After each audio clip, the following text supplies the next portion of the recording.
안녕하세요. 저는 40대 유부녀입니다. 저는 지금까지 살면서 제가 세상에서 제일 똑똑하고 현명한 줄 알고 살았어요. 그런데 최근에서야 세상 이런 멍청이가 없다는 사실을 알게 되었습니다. 저는 누구에게나 친절하고 배려심 넘치게 살다 보면 그게 다 제 복이 되어 돌아오는 거인 거라고 생각했어요. 그런데 제 생각이 틀렸습니다. 호구는 그냥 평생 호구였어요. 저는 어릴 때부터 착한 아이였습니다. 제가 착하게 살고 싶어서 그랬다기보다는 집안 분위기가 그랬습니다. 저희 집은 오빠가 항상 왕이었거든요. 2살 위에 오빠가 하나 있었는데 어릴 때부터 영재 소리를 들어가며 동네에서 머리 좋은 걸로 유명했죠. 그러다 보니 부모님께서 오빠에게 거는 기대가 매우 컸습니다. 저에게도 옆에서 오빠를 많이 도와줘야 집안이 사는 거라고 하셨거든요. 부모님은 오빠를 을사 만들기 위해 애쓰셨어요. 넉넉지 않은 형편이면서도 무리해서 학원에 보내고 고액 과외까지 시켰습니다. 덕분에 저는 뒷전이었고요. 저는 전혀 서운하지 않았습니다. 워낙 어릴 때부터 그렇게 세뇌를 당해서인지 공부를 잘하는 오빠가 저보다 지원을 많이 받는 게 당연하다고 생각했거든요. 그게 차별인지도 모르고요. 제가 동생인데도 부모님은 제가 오빠를 챙기는 게 당연하다고 하셨어요. 반찬이랑 찌개 냉장고에 넣어놨으니까 오빠 학원 끝나고 오면 밥만 돌려서 차려줘. 오빠 시험이라 바쁘니까 괜히 설거지하라고 하지 말고 네가 하고. 엄마, 나도 시험 기간이야. 왜 오빠만 챙겨? 너랑 오빠랑 같아? 오빠는 1, 2점 차이로도 의대를 가냐 못 가냐 하는 판이야. 동생이 밥도 못 차려줘? 그래. 우리 혜진이가 손도 야물고 착하잖아. 엄마가 없을 땐 혜진이가 오빠 챙겨줘야지. 오빠 뒷바라지하느라 부모님은 항상 바쁘셨습니다. 항상 저만 혼자 집에 있었으니 집안일도 몽땅 다 제 차지였어요. 물론 억울하기도 하고 짜증이 날 때도 있었지만 저는 그러려니 했습니다. 지금 와서 생각해보면 그러지 말았어야 했어요. 아주 어려서부터 자연스럽게 양보하고 배려하며 사는 게 몸에 배다 보니 평생을 그렇게 살게 되더라고요. 오빠는 의대에 떨어졌습니다. 재수, 삼수까지 하더니만 결국 현실과 타협해서 약대를 갔어요. 안 그러면 저보다도 늦게 대학에 들어갈 판이니 급하게 결정을 한 것 같더라고요. 저는 약대도 너무 대단하다고 생각했는데 부모님의 실망감은 어마어마했습니다. 반면 저는 간호대학에 붙었어요. 부모님이 하도 오빠에게 의사타령 하는 걸 들으며 자라서인지 저도 뭔가 오빠랑 엇비슷하게라도 하고 싶은 마음에 간호대학을 갔습니다. 무엇보다 제 성격과도 잘 맞을 것 같았고요. 제가 대학에 붙었는데도 부모님은 잘했다 한마디 해주시지 않았어요. 오빠가 의대에 떨어졌다는 실망감에서 헤어나오지 못하고 계셨거든요. 어릴 때야 그러려니 했는데 한 살 한 살 먹을수록 이게 은근 서운하고 서럽더라고요. 같은 자식인데 왜 저랑 오빠를 다르게 대하는 건가 싶기도 하고요. 그런 마음에 화르르 불을 붙인 일이 있었습니다. 오빠와 제가 동시에 대학을 다니니까 부모님이 경제적으로 힘드셨던 것 같아요. 등록금이 한두 푼이 아니다 보니 부모님이 쉬지 않고 일을 해도 생활이 빠듯하기만 했죠. 저는 대학을 다니면서도 쉬지 않고 아르바이트를 했어요. 제 용돈과 생활비 정도는 벌었습니다. 거기다가 조금씩 돈을 모아 많진 않아도 제 등록금에 보태기도 했고요. 그런데 부모님께서 갑자기 제게 휴학을 하라고 하시더라고요. 오빠는 삼수해서 대학에 들어갔으니 한 해라도 빨리 졸업을 해야 한다고요. 저는 그러고 싶지 않았습니다. 간호대도 하루빨리 졸업하고 실무를 빨리 뛰는 게 좋아요. 병원에 취직하면 아무래도 연차가 가장 중요한데 졸업을 늦게 하면 저보다 나이 어린 선배가 있을 수도 있으니까요.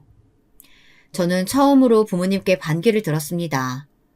지금까지 오빠는 부모님의 지원을 많이 받았으니 이번만은 제게 기회를 달라고요. 얘가 평소답지 않게 왜 토를 달고 이래? 너희 오빠는 남자잖아. 삼수도 했고 군대도 가야 되는데 졸업이라도 빨리 해야 될 거 아니야. 엄마는 왜 항상 오빠 상황만 걱정해? 나도 나도 지금 휴학하면 어차피 계속 알바나 하면서 시간 허비해야 되잖아. 차라리 하루라도 빨리 졸업하고 병원에 취직해서 돈 버는 게 낫지. 누가 너더러 돈 벌어 오래? 너야 어차피 자격증만 따면 아무 병원이라도 가면 되잖아. 엄마는 무슨 남 얘기하듯 그래? 나 아무 병원에나 가려고 간호대 간 거 아니거든? 우리 혜진이가 오늘따라 왜 이럴까? 엄마 아빠가 요즘 상황이 안 좋아서 그런 거니까 우리 딸이 좀 이해 좀 해줘. 왜 항상 나만 이해를 해? 이번엔 나도 그냥 절대 안 넘어가. 오빠가 양보하라고 해. 양보하기 싫으면 그냥 군대나 가버리던가. 저는 제가 소리를 버럭 질러놓고 제가 놀랐습니다. 나도 부모님께 고집을 피울 수 있는 사람이었구나 싶어서요. 하지만 그러면 뭐래요. 부모님은 결국 부모님 뜻대로 하셨어요. 오빠 등록금을 내주시고 저는 한 학기 휴학을 했습니다. 그때 분명히 알았어요. 부모님은 저 같은 건 안중에도 없구나 하고 말이죠. 저는 휴학하고 한 학기 동안 닥치는 대로 아르바이트를 하며 돈을 벌었습니다. 제게 목표가 생겼거든요. 바로 독립이었습니다. 사실 돈을 벌면 저는 당연히 제 생활비를 하거나 학비에 쓰려고 했어요. 하지만 생각이 달라졌습니다. 앞으로는 저도 제 생각만 하기로 했죠. 반년 바짝 고생하니 좋은 집은 아니어도 학교 근처에 허름한 월세집 하나는 구하겠더군요. 저는 바로 다음 학기부터 독립하겠다고 집에 통보했습니다. 부모님은 당연히 반대했지만 저는 단호했어요. 집을 구하자마자 곧바로 짐을 싸서 나와버렸습니다. 그러자 부모님께서도 괘씸하셨는지 남은 학기 등록금을 내주지 않겠다고 하셨어요. 저야 너무 서운했죠. 오빠는 지금까지 아르바이트 한 번 한 적 없이 꼬박꼬박 부모님께 손을 벌렸는데도 나가서 돈 벌어오라는 말 한 번 한 적이 없었거든요. 그런데 저는 제가 번 돈으로 독립 좀 했다고 바로 지원을 끊어버리시더라고요. 저는 애써 억울해하지 않기로 했습니다. 그냥 홀가분하다고 생각하기로 했어요. 독립과 동시에 부모님에게서 벗어났으니까요. 부모님이야 제가 금방 지쳐서 집으로 돌아올 거라고 여기셨지만 저는 보란듯이 잘 살았습니다. 남은 두 학기의 학자금 대출에 월세까지 버겁긴 했지만 혼자 힘으로 충분히 해낼 수 있었습니다. 저는 제가 꿈꾸던 대로 대학병원 응급실 간호사가 됐어요. 항상 꿈꿔왔던 일이라 정신없이 힘들어도 참을만 했죠. 하루에 1시간도 앉아있을 시간이 없이 뛰어다니다 보니 매일 근육통에 시달리고 수면 부족으로 얼굴이 퀭했지만 버틸만 했습니다. 병원에서 근무하면 할수록 간호사가 제 천직이라는 걸 알았거든요. 하루 24시간을 거의 병원에서 생활하다 보니 남편도 병원에서 만났습니다. 남편도 병원에서 일하는 방사선사였어요. 병원에서 왔다 갔다 하다 친해졌는데 나이도 동갑이고 성격도 잘 맞아 자연스럽게 사귀게 됐죠. 아무래도 제가 3교대라 병원에서 살다시피 하다 보니 데이트도 거의 못했습니다. 그러다 보니 서로 너무 애틋해지더라고요. 저희는 둘 다 나이도 있으니 결혼을 서둘렀습니다. 배우자라는 건 인생에서 가장 중요한 사람이잖아요. 신중하게 결정했어야 하는데 철없이 서두르는 바람에 제가 너무 뭘 몰랐던 것 같아요. 저는 결혼과 동시에 시댁에 들어가 살아야 했습니다. 시아버지는 남편 어릴 때 돌아가셔서 안 계세요. 남편 위로 누나 한 분이 계시는데 얼마 전에 결혼한다고 독립해서 시어머니와 남편 이렇게 단 둘만 살고 있었거든요. 친정 부모님이나 주변 친구들은 홀어머니라고 무조건 모시고 살아야 하는 건 아닌데 뭐하러 그러냐고 했습니다. 하지만 사실 이게 좀 복잡합니다. 남편은 제가 시어머니를 모시지 않으면 자신이 집에서 나와야 살아야 하는데 경제적으로 집을 구할 능력이 안 된답니다. 지금 시어머니와 사는 집이 청약으로 받은 거라 대출을 자신이 갚고 있다네요. 남편 없이 어머니 혼자 남매 둘을 키우셨으니 얼마나 고생을 많이 하셨겠어요. 경제적으로도 넉넉지 않다 보니 힘들게 사신 것 같더라고요. 그래서 시누이가 결혼하기 전까지 집에서 가장이었대요.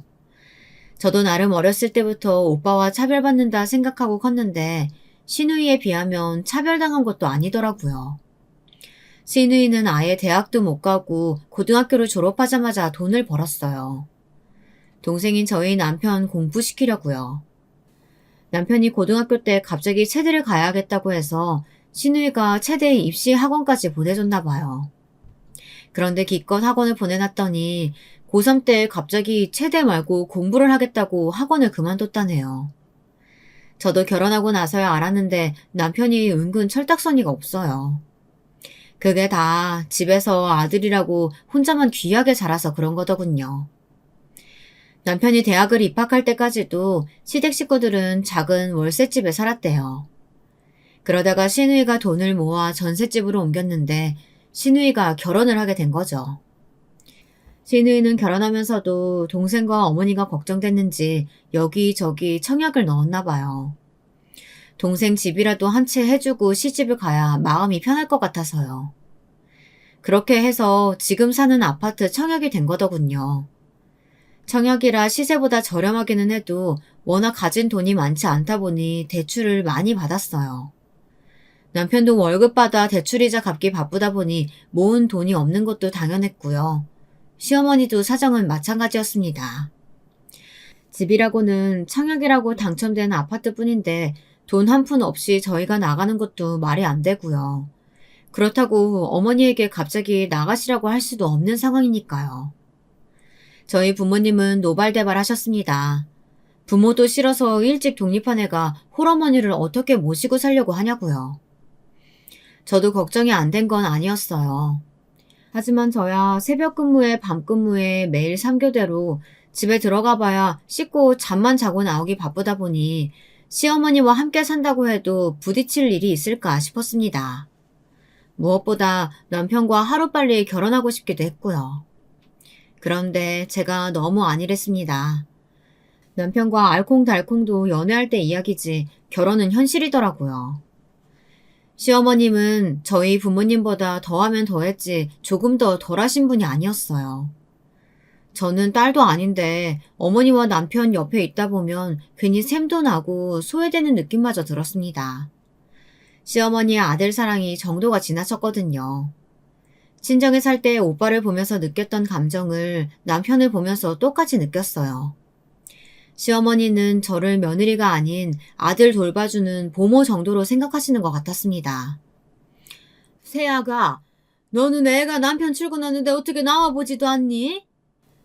새벽까지 근무하고 와서 이제 잠들었는데 나오기는 뭘 나와요. 행여나 혜진이 앞에서 그런 소리 하지 마세요. 시어머니 목소리가 얼마나 큰지 자고 있는데도 다 들렸습니다. 저는 만약 아들이 새벽에 일하고 들어왔으면 저랬을까 싶더라고요. 당연히 아니겠죠. 제가 주말에 오전 근무라 출근 준비를 하고 있으면 조금만 달그락거려도 남편이 쉬는 날 모처럼 자는데 조용히 좀 나가라고 하시는 분이거든요. 저는 결혼하자마자 알았습니다. 세상에 절대 딸 같은 며느리는 없다는 걸 말이죠. 한 번은 그런 적도 있었어요. 그날은 제가 밤근무를 하고 와서 아침까지 자고 있었는데요. 주방에서 뭔가 속닥거리는 소리가 들리더라고요.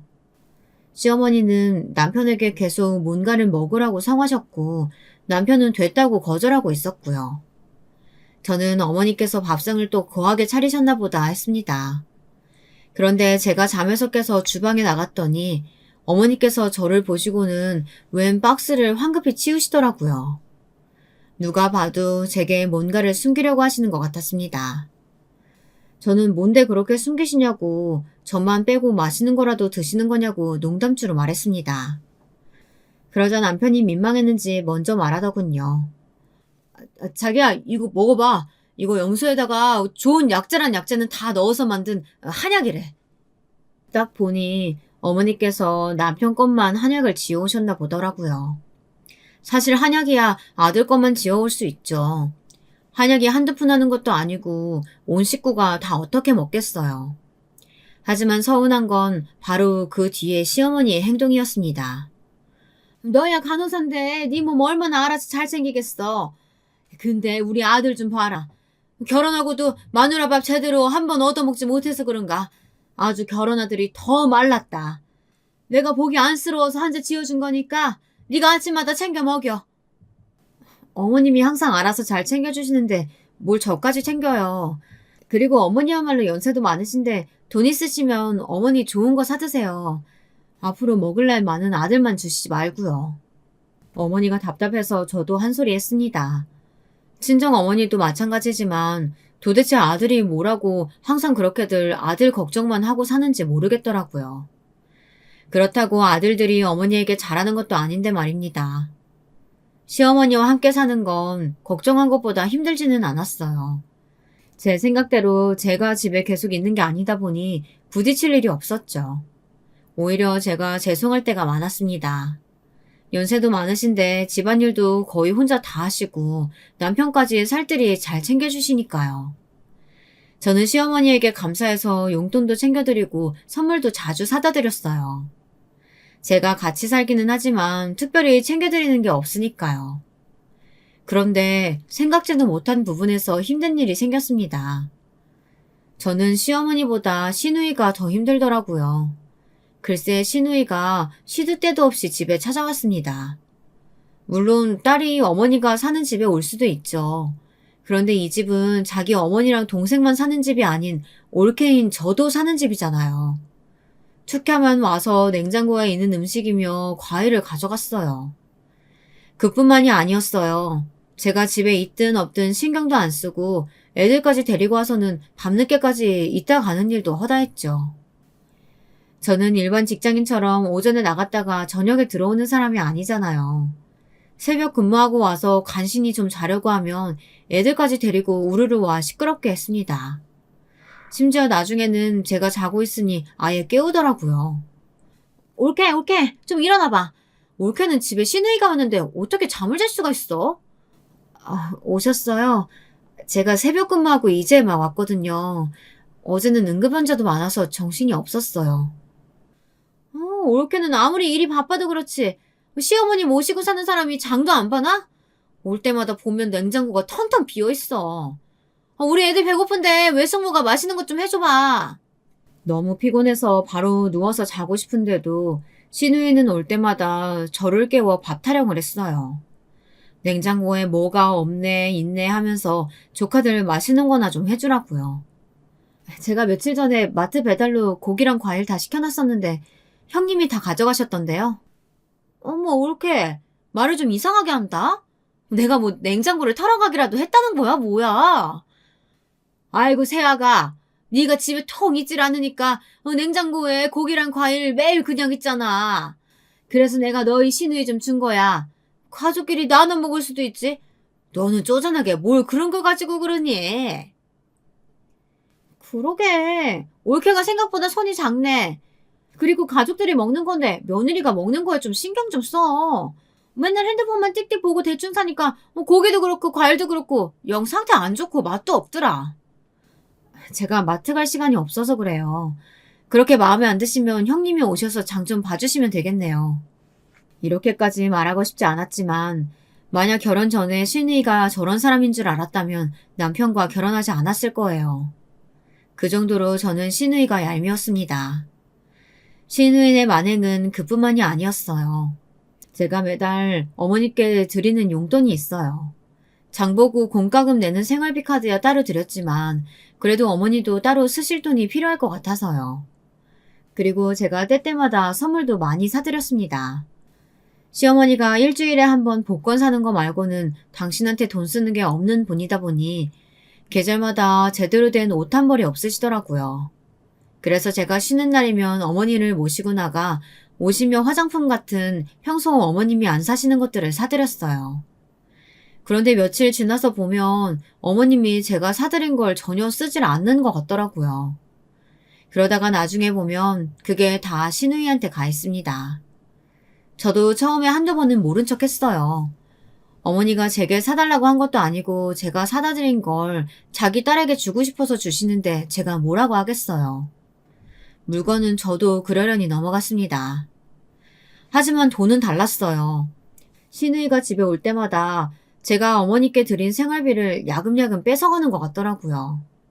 결혼 전까지 집안의 가장이었던 시누이가 시집가서 힘들게 사는 게 시어머니는 안쓰러우신 것 같더라고요. 그 인간 때문에 못 살겠어. 나가서 돈을 벌면 뭐해.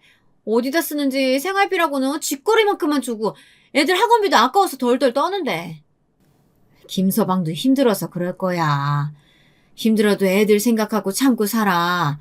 돈이야 힘들면 엄마가 다 도와줄 테니까. 엄마가 무슨 돈이 있어서. 아버지 없이 네가 시집가기 전까지 이 집 가장 노릇을 다 했는데 엄마가 없어도 어떻게든 만들어다 가져다 줘야지. 옆에서 주워듣기로는 신우이랑 아주버님 사이가 안 좋은 것 같았어요. 신우이가 결혼하면서 그 전에 남편과 시어머니와 함께 살던 전셋집 보증금으로 지금 아파트 계약금이랑 중도금을 다 냈다고 해요. 그러는 바람에 정작 신우이는 결혼할 때 수중에 한 푼도 없이 결혼을 한 거죠. 신혼 때야 별말 안 하던 아주버님도 자식이 둘이나 생기고 나이가 들다 보니 신우이에게 결혼할 때 해온 게 아무것도 없다고 구박을 하나 보더라고요. 더군다나 신우이가 매일같이 친정에 드나드니 자기가 벌어오는 거 친정에 다 갖다 바치는 거 아니냐고 꼬투리까지 잡나 보더라고요. 저도 결혼하고 나서 아주버님을 몇 번 보지는 않았지만 시어머니 생신 때나 명절 때도 이 핑계 저 핑계 대면서 잘 오지 않는 거 보면 문제가 있는 사람이긴 한 것 같아요. 그럴 때 보면 신우이가 안쓰럽기도 했습니다. 저희 시댁 분위기가 그랬어요. 어릴 때부터 아버지 없이 셋이 똘똘 뭉쳐 온갖 힘든 일들을 버티며 살아서 그런지 서로 굉장히 애틋하더라고요. 저도 이해 못하는 건 아니에요. 하지만 저도 가족의 일원인데 저에 대한 배려 없이 멋대로 행동하시는 건 참기 힘들었습니다. 결정적으로 정이 뚝 떨어지는 일이 있었는데요. 시어머니의 칠순이 얼마 남지 않았을 때 일입니다. 저는 시어머니 칠순이시니 형님네 식구까지 다 해서 다 같이 여행이라도 갈까 했어요. 제 딴에는 남편이 당연히 좋아할 거라고 생각했는데 남편이 별로 좋아하지 않더라고요. 식구도 많은데 돈 많이 들게 여행은 무슨. 그냥 어머니 쓰시라고 용돈 드리자. 용돈이야 매달 드리는 거고 명색이 칠순인데 뭔가 기억에 남을 만한 건 해야지. 여행이 좀 부담되면 가족 사진이라도 찍을까? 됐어. 우리 엄만 돈 좋아해. 그래도 칠순인데 한 500 정도 드리면 되지 않을까? 저는 남편 말에 너무 깜짝 놀랐습니다. 우리가 경제적으로 여유로운 사람들도 아니고 아무리 시어머님 칠순이라도 현금으로 500을 드리는 게 말이 되나 싶어서요. 저는 곧바로 남편에게 500이 있기는 하냐고 따져 물었습니다. 제가 알기로는 남편 수중에 절대 500이라는 돈이 있을 리가 없거든요. 그런 와중에 남편은 눈치 없이 말도 안 되는 소리를 하더군요. 당신 전에 적금 드는 거 있었잖아. 그거 돈 넣은 지 꽤 되지 않았어? 그 돈, 그거 어머니 드리면 되지. 남편은 자기 돈도 아니면서 아주 쉽게 말하더군요. 저는 왠지 괘씸했습니다. 지금까지 남편이 기분 나쁠까봐 제가 말은 하지 않았지만 사실 결혼하고 나서 집안에 들어가는 비용 대부분을 제가 내고 있었거든요. 남편도 엄연히 일해서 월급을 받으면서도 영 돈을 잘 못 모으는 것 같더라고요. 내 적금? 그 적금 나중에 우리 아이 생기면 쓴다고 모으는 거잖아. 그리고 적금 만기 되려면 아직 멀었는데 지금 그걸 해약하라는 거야? 결혼하고 나서 아무리 힘들어도 이 적금만은 열심히 모았습니다. 아직 아이 계획이 있는 건 아니지만 언제 어떤 상황에서 아이가 생길지 모르니 조금이라도 돈을 모아둬야 할 것 같았거든요. 저더러 생활이 빠듯해서 힘들 텐데 대단하다고 해놓고선 이제와 마치 자기 돈인 것처럼 저런 소리를 해대니 기분이 좋지 않았습니다. 우리가 지금 당장 애가 생기는 것도 아니고 현재 상황에서는 어머니 생신이 중요하니까 그거 먼저 쓰고 다시 모으면 되지. 아무리 그래도 500은 너무 많아. 당신 왜 말이 바뀌어? 어머니랑 누나네 여행까지 생각했으면 당연히 그 정도 생각한 거 아니었어? 도대체 어디로 여행을 가면 500이나 쓴답니까? 해외도 아니고 고작 해봐야 1박 2일 가는 건데 남편은 이상하다 싶을 정도로 과장되게 행동했어요. 저는 그런 남편이 이상하다 생각했습니다. 그런 제 마음을 아는지 모르는지 남편은 오히려 제 말에 서운하다는 듯 굴었어요. 여행이야 가게 되면 당연히 형님네랑 반반씩 나눠서 하는 거니까 그래서 많이 무리되지 않을 거라고 생각한 거지. 우리가 여행 가자고 했으면 우리가 내는 거지. 왜 누나한테 반을 내라고 하냐? 그게 말이 되냐? 저야말로 도무지 뭐가 말이 안 된다는 건지 모르겠더군요. 저희 친정은 생신이든 여행이든 일이 있으면 오빠와 뭐든지 반반씩 했어요. 심지어 오빠가 오빠라고 더 낼 때도 많았고요. 당연히 집안마다 상황이 다르니 다 똑같이 할 수야 없죠. 하지만 저는 남편이 왜 화를 내는 건지 이해되지 않았습니다. 역시나 남편이 이상하게 군 대에는 다 이유가 있더군요. 남편은 다 꿍꿍이가 있었어요. 알고 보니 남편이 급하게 돈이 필요했나 보더군요. 어머니께 용돈을 드린다는 명분으로 제게 500을 받아서 일부만 어머니께 드리고 나머지는 자기가 쓰려던 거였어요. 제가 그걸 어떻게 알았냐고요? 우연히 제가 남편 통화 내용을 엿들었습니다. 야, 내가 네 돈 떼어먹냐? 금방 갚을 테니까 며칠만 더 기다려줘. 와이프한테 돈 받으면 내가 바로 보내줄게. 밤근무를 마치고 지친 얼굴로 집에 들어왔더니만 제가 방에 들어오는 건지도 모르고 친구랑 통화를 하고 있더군요. 제 등장에 남편이 얼마나 놀랐는지 글쎄 그 자리에서 그대로 핸드폰까지 바닥에 떨어뜨리더군요. 그 순간 저는 촉이 왔습니다. 남편이 저 모르게 뭔가 일을 벌렸다는 걸요. 저는 친구랑 무슨 돈 이야기를 했냐고 따져 물었습니다. 내가 예전에 친구한테 빌린 돈이 좀 있었는데 그걸 내가 깜빡하고 안 갚았지 뭐야. 깜빡? 아무리 그래도 깜빡할 게 따로 있지. 어떻게 친구한테 빌린 돈을 깜빡해? 뭐 때문에 빌렸는데? 그게, 그 사실은 아주 예전에 어머니 디스크 수술하실 때 그때 빌렸어. 남편은 점점 더 수상하게 말까지 버벅거리더군요. 어머니 보험 있잖아.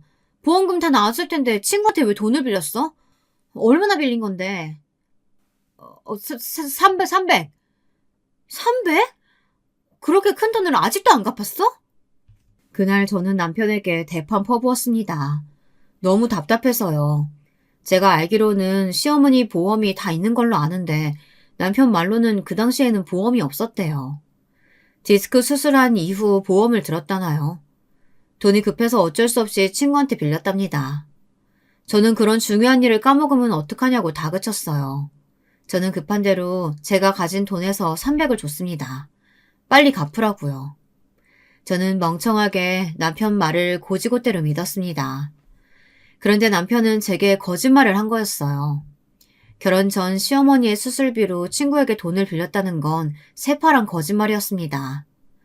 돈 300만 원은 앞으로 일어날 일의 빙산의 일각이었어요. 어느 날 제가 오후에 출근을 했는데 병원이 발칵 뒤집혔더군요. 이상하게 사람들이 저를 보고 뒤에서 쑥덕거리는 것 같더라고요. 무슨 일인가 했더니만 이런 망할 놈의 남편 새끼가 아주 대형 사고를 쳤더군요. 남편은 10년 넘게 다닌 병원에서 하루아침에 잘렸습니다. 이 인간이 절대 해서는 안 되는 짓을 했더라고요.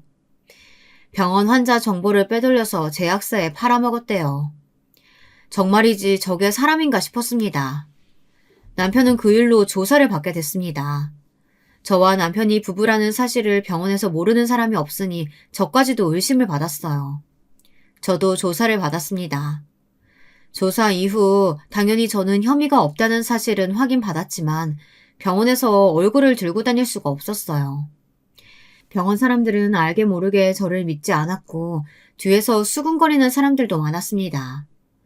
당연히 병원을 그만둬야 하나라는 생각도 했지만 현실적으로 그럴 수는 없었어요. 남편까지 병원에서 잘린 마당에 저까지 병원을 그만두면 저희 부부는 살 수가 없으니까요. 남편은 병원에서 잘리고 벌금형을 선고받았습니다. 벌금까지 내고 나니 정말 통장이 텅텅 비더군요. 그때까지도 저는 남편에게 실망하기야 했지만 결혼을 후회하지는 않았어요. 남편이 그런 짓까지 한 이유가 따로 있을 거라고 생각해서요. 저는 일이 일단락 되어갈 때쯤 남편에게 물었습니다. 도대체 뭐 때문에 돈이 필요해서 그런 짓까지 했는지요. 남편은 제 질문에도 대답 안 하고 우물쭈물했어요. 솔직하게 말 안 하면 어머니한테 다 말씀드리고 너랑 나는 이혼이야. 그러니까 지금이라도 사실대로 말해. 여보, 제발 엄마한테는 말하지 마. 우리 엄마 알면 쓰러져, 자기야. 그러니까 헛소리 말고 빨리 사실대로 말해. 안 그러면 지금 바로 어머니한테 말할 거니까. 정신 나간 짓이나 하고 다니는 주제에 그래도 어머니 앞에서 부끄러운 줄은 아는지 어머니에게 이야기한다고 했더니만 이실직고를 하더군요. 차라리 듣지 말 걸 그랬어요. 이야기를 듣는 내내 저는 그 자리에서 도망가고 싶었습니다. 남편이 제가 알던 남자가 맞나 싶어서요. 이야기를 듣는 내내 저는 결혼을 후회했습니다. 제가 사람을 잘못 봐도 아주 잘못 본 거였어요. 남편, 아니 이 인간이 알고 보니 인터넷 불법 도박을 하고 있었어요. 환자 정보를 불법으로 팔아넘기는 것도 모자라서 불법 도박까지 아주 불법적인 일에 도 같은 놈이더군요. 결혼 전에 친구들하고 잠깐 하다가 돈을 잃고 안 했었는데 최근에 다시 시작했대요. 자기가 나보다 잘나고 돈도 잘 버니까 내가 너무 초라하고 미안하잖아. 그래서 이렇게라도 해서 당신한테 돈 벌어다 주고 싶어서 그랬어. 병신도 이런 병신이 따로 없더군요. 남편은 이런 와중에도 자기 잘못을 인정할 줄은 모르고 제 탓을 했어요. 저도 남편 마음을 아예 몰랐던 건 아니에요. 시댁에서야 남편이 잘나고 대단한 아들이지만 저희 친정에 가면 그렇지가 않거든요. 친정 부모님은 남편을 탐탁지 않아 하셨어요. 같은 병원에서 일하는 것도 마음에 들지 않아 하셨고 저보다 버는 돈이 적다는 것도 싫어하셨죠. 그러다 보니 가끔 저와 남편을 보고 부모님이 걱정 어린 소리를 하셨는데요. 남편은 아무래도 그게 마음에 걸렸나 보더라고요. 3교대 하면 매일 불규칙하게 생활해서 몸도 많이 안 좋을 텐데 조금 편한 부서로 옮기든지 아니면 일반 병원으로 옮기지 그래. 혜진이 얘가 그걸 몰라서 이러고 있겠어요? 제 남편이 버는 게 시원찮으니까 자기라도 더 벌려고 악착같이 그러는 거지. 엄마는 무슨 그런 소리래. 나 돈 때문에 이러는 거 아니야. 내가 응급실에서 일하는 게 좋아서 그러는 거지. 내 꿈이 수간호사잖아. 수간호사 되려면 계속 3교대 지원해야 돼. 그러니까 괜히 이사방 앞에서 이상한 소리 좀 하지 마. 그럴 때마다 저도 남편에게 미안했어요. 저희 부모님이야 워낙 사람을 조건으로 보고 따지시는 분이다 보니 남편 앞에서 아무 말이나 함부로 하시곤 했거든요. 하지만 그렇다고 해서 남편이 한 짓이 합리화되는 건 아니었습니다. 저는 남편에게 서로 시간을 좀 갖자고 말했어요.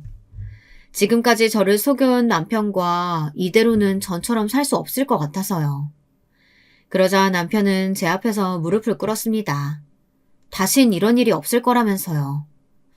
여보, 내가 절대 도박에 손 안 대고 자기한테도 거짓말 안 할게. 제발 나 한 번만 믿어줘. 남편은 손까지 싹싹 빌며 아주 사정사장했어요.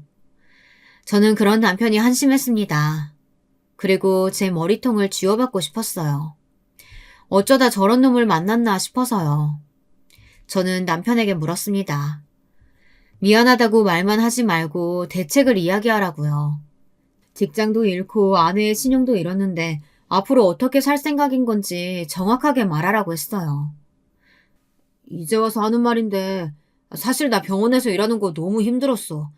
매일 아픈 사람들만 보고 일하는 것도 적성에도 안 맞고 이 김에 아예 다른 일 찾아볼게. 10년 넘게 병원에서만 일한 사람이 지금 와서 어디 가서 다른 일을 해.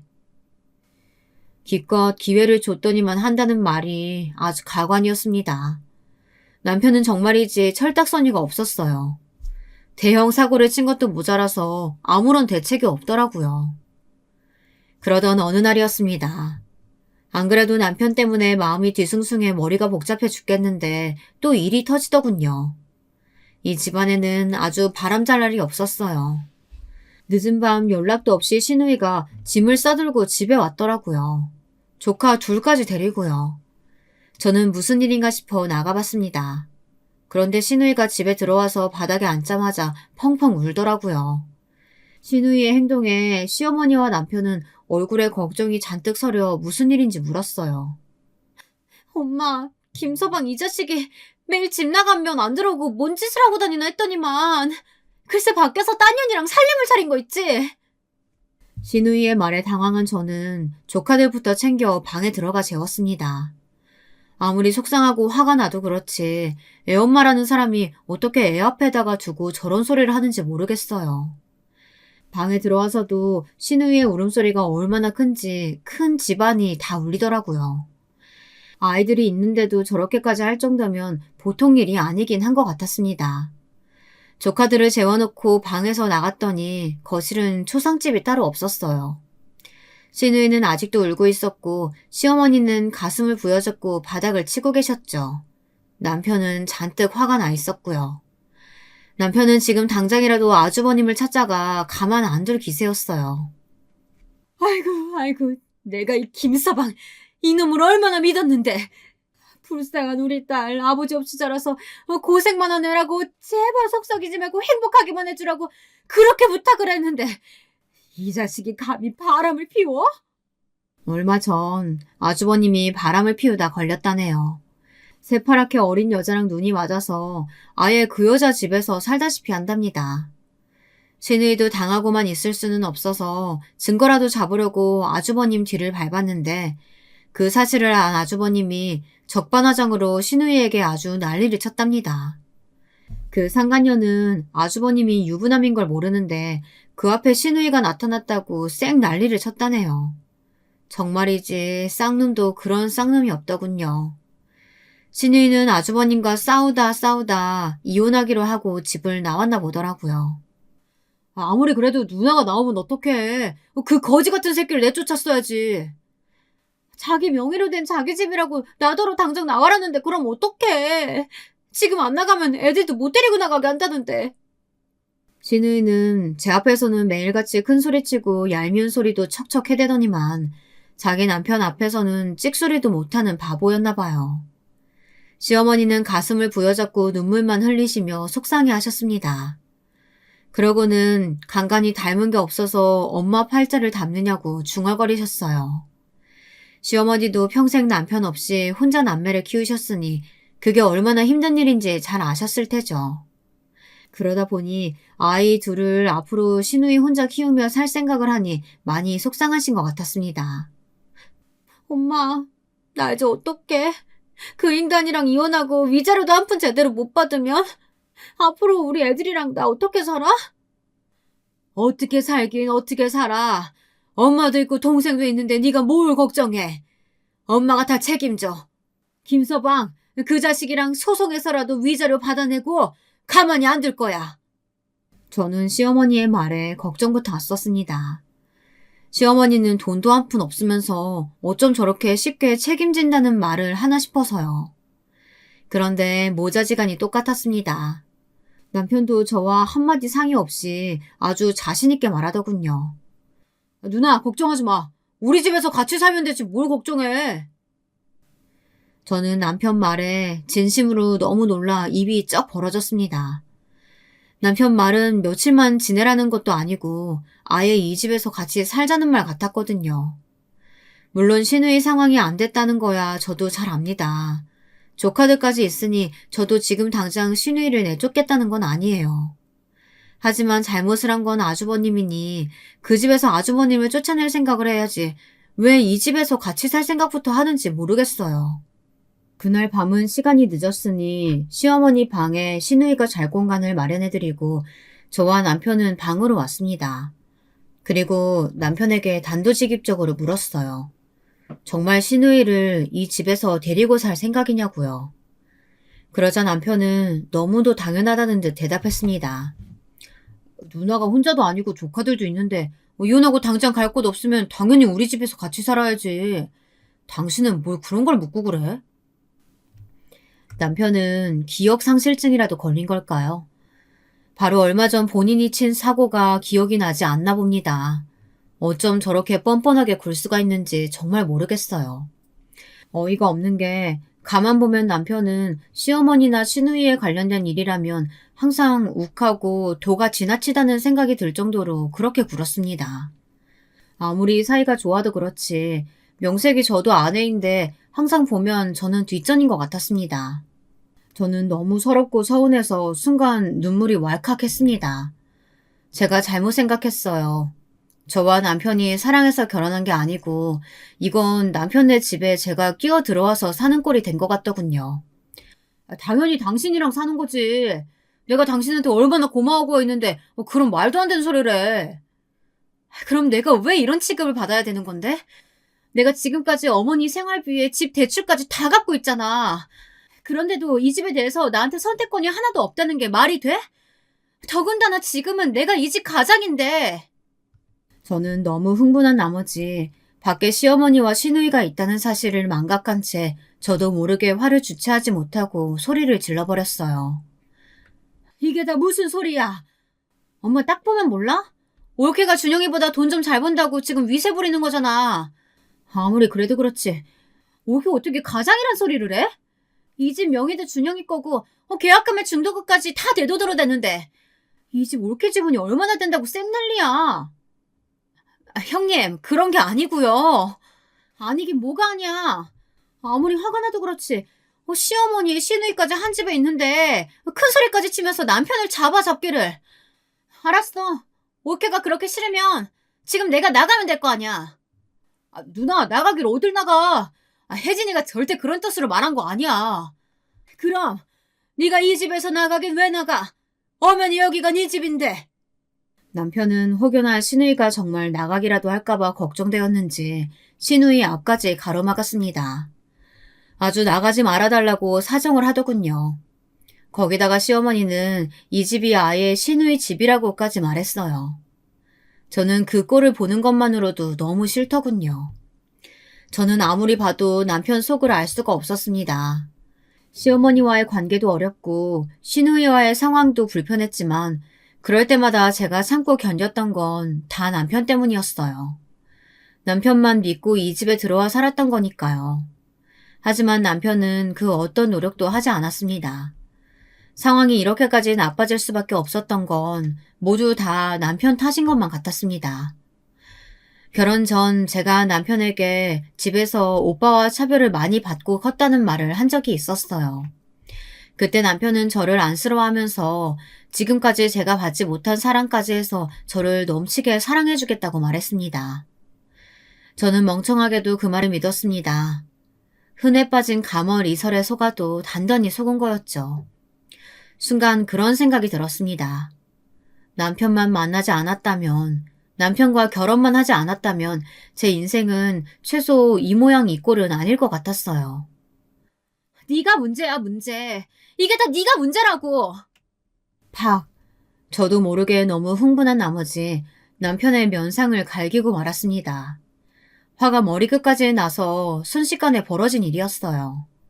제 행동에 시어머니와 시누이가 난리가 났습니다. 헐레벌떡 달려와서 남편 얼굴을 부둥켜 안으셨어요. 그러더니 제게 뭐 하는 짓이냐고 소리를 질렀죠. 저도 더는 참고 있을 수 없었습니다. 어머니 아들 얼굴에 손댄 건 저도 죄송해요. 근데요, 저도 더는 못 참겠어요. 어머니, 저 이 집 가장 맞아요.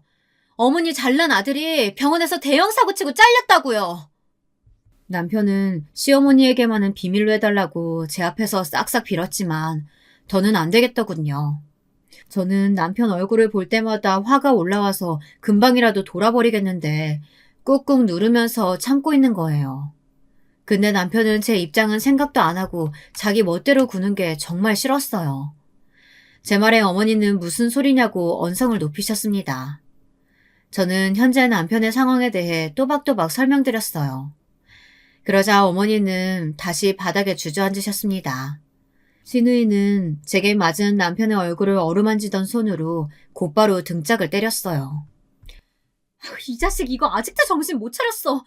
내가 너 그 짓거리 한 번만 더 하면 손모가지 잘라버린다고 했어 안 했어? 도박질하는 것도 개집질하는 거랑 똑같아. 너도 네 매형이랑 똑같은 거라고. 알고 보니 남편의 거지 같은 버릇을 시누이도 알고 있더라고요. 대학 때도 친구들과 어울려 다니며 그 짓거리를 하다가 돈을 날려서 시누이가 해결해 준 적이 있었대요. 그때 시누이랑 절대 안 하겠다고 약속했는데도 또 손을 댄 거였죠. 형님, 말씀 한번 잘하셨네요. 맞아요. 도박이나 바람이나 매한가지죠. 그럼 저도 형님처럼 이혼할래요. 저는 저 인간 거짓말하는 거 못 참아주겠어요. 저는 시어머니와 시누이 앞에서 이혼을 선언했습니다. 사실 될 대로 되라였어요. 남편이야 다시는 같은 실수 안 하겠다고 무릎까지 꿇고 저와 약속했지만 사람 일이 어디 그런가요?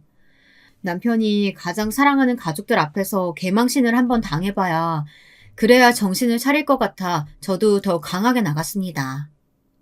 그때였어요. 저는 남편 정신 차리게 하려고 버럭 내지른 거였는데 생각지도 못한 시어머니가 반응을 보이셨습니다. 갑자기 헐레벌떡 방으로 들어가시더니 대뜸 뭘 가지고 나오셨어요. 그러더니 제 두 손을 꼭 잡고 자리에 앉히셨습니다. 세아가, 이게 다 내 잘못이다. 내가 아들로 너무 오냐오냐 키워서 저게 철딱서니가 없어. 네, 지금이라도 아신다니 다행이네요. 저는 애써 아무렇지 않은 척 굴었지만 사실 마음은 그렇지 않았어요. 마음이 편치 않아 어쩔 줄 몰랐습니다.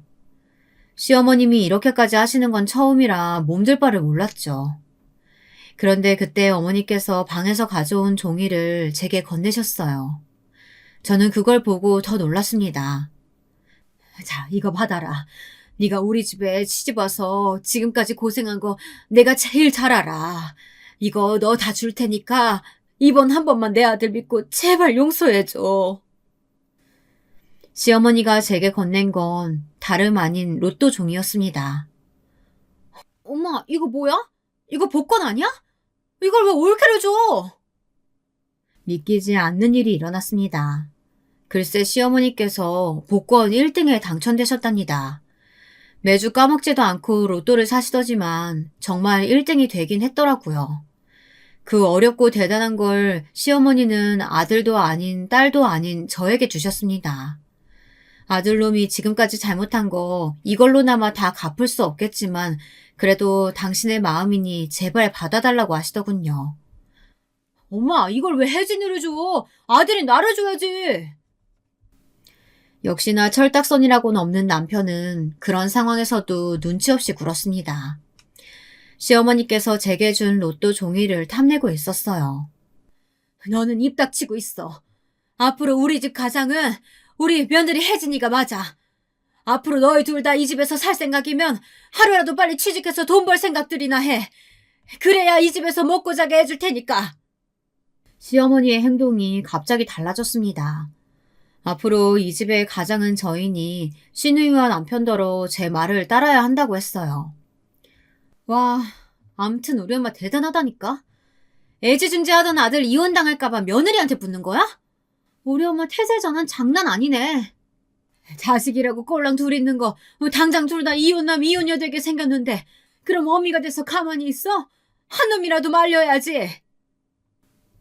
시어머니는 정말 태세 전환이 빠른 분이었습니다.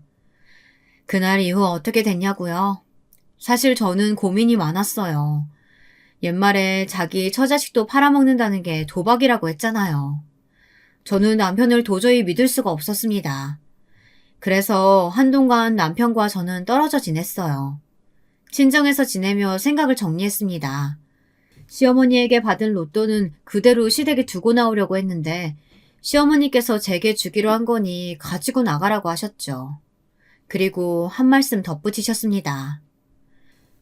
혹시나 네가 용서해주고 다시 받아줬는데도 저놈이 또 도박에 손대면 그때는 내가 내 손으로 아들놈 신고할게. 세아가 제발 날 좀 믿고 한 번만 다시 생각해주렴. 저는 고민 끝에 다시 집으로 돌아갔습니다.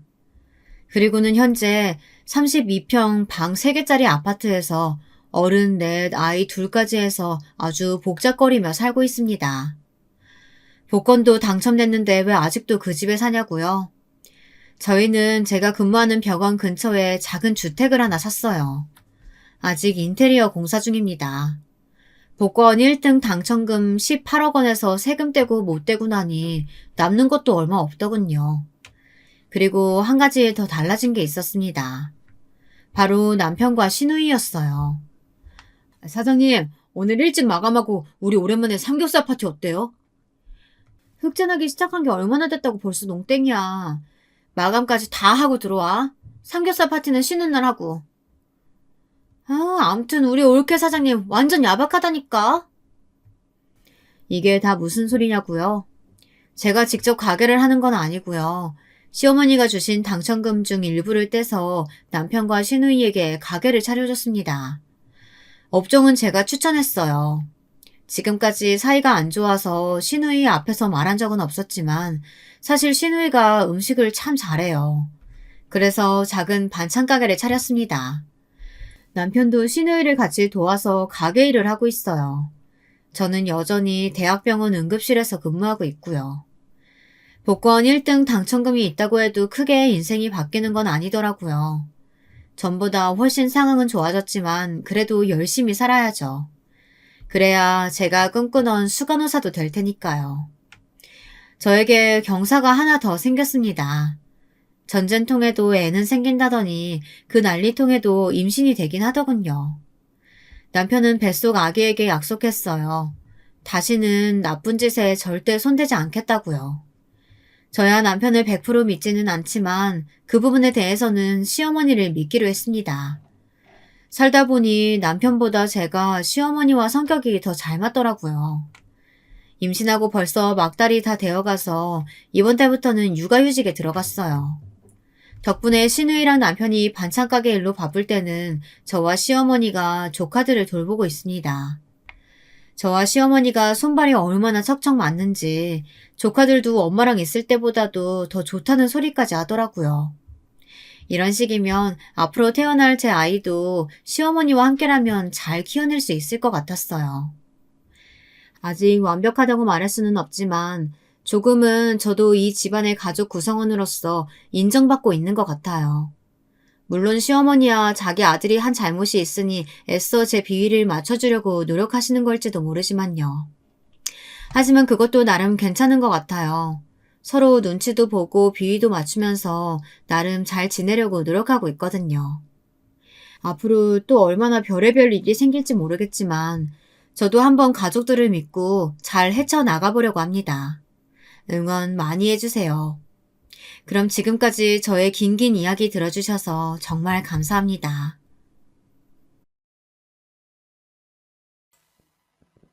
지역 내에 나름 유명한 가업을 물려받아 명맥을 이어오고 있는 어엿한 60대의 가장입니다. 아이들은 일남일녀로 아들은 유학길에 올라 미국에서 생활 중이고 딸은 이제 취업한 지 1년가량 지났습니다. 저희 집은 지역에서 알만한 사람들은 다 안다는 유명한 세차장입니다. 평일은 물론 주말에도 고객이 많아 대기표를 받아도 집에 돌아가는 실정이죠. 현재는 직원들이 많아 매일 가진 못해도 일주일에 한 번씩은 꼭 사업장에 방문합니다. 딸아이는 아직 취업한 지 얼마 안 되어 독립하지 않았어요. 집에 있는 시간이 많아질수록 딸과 함께 놀러 다니는 일도 많았죠. 못해도 2달에 한 번은 가족여행을 가고 종종 외식도 하며 여느 단란한 가정처럼 잘 지내고 있었습니다. 3달 전부터 딸아이의 행동이 조금 달라졌습니다. 주말마다 집에 있는 저를 조르며 밖에 나가자며 팔을 이끌었던 딸이 외출을 하기 시작했어요. 부모로서 아쉬운 부분은 있었지만 이제 딸도 어엿한 숙녀고 여자였기 때문에 연애하는 건 자연스러운 일이라 생각했죠. 집에 귀가할 때 꽃다발을 들고 오거나 쇼핑백을 가져와 들킬까봐 살금살금 걸어가도 못 본 척 해주며 딸의 연애를 응원했어요. 그런데 평소처럼 가족끼리 모여 아침 식사를 하는 어느 날 딸이 조심스럽게 이야기를 꺼내더라고요. 그때 약간 심장이 덜컹했어요. 아빠, 나 할 말 있어. 할 말? 드디어 그 순간이 왔다고 생각하며 아무것도 모른다는 표정으로 딸을 물끄러미 바라봤습니다. 나 만나는 사람 있는데 아빠랑 엄마한테 한번 소개해주고 싶어. 엄마, 아빠 언제 시간 돼? 눈치 보고 있는 딸의 표정이 얼마나 귀엽던지. 집사람과 함께 약속이라도 한 듯 눈을 마주치고 싱긋 웃었습니다. 말없이 고개를 끄덕이며 딸을 바라보자 딸도 긴장이 풀린 듯 환하게 웃으며 바라봤습니다. 자식을 키우는 부모로서 언젠가는 올 때라고 생각했기 때문에 편안하게 받아들이기로 했어요. 과거 아내와 만날 때도 힘들었던 순간이 있었기에 적어도 결혼에 있어서는 자식들의 의견을 많이 존중해주는 부모가 되고 싶었거든요. 상견례 날짜는 빠르게 잡혔습니다. 상견례 장소는 어디가 좋을지 상의하는 딸의 모습을 보며 기쁜 마음으로 같이 알아봐 주었고, 얘기가 나온 지 2주도 안 된 시점에 상견례를 하러 출발하게 됐어요. 처음인지라 저도 많이 긴장이 되더군요. 아내에겐 긴장하지 않은 척 했지만 속으론 저도 무척이나 떨렸어요.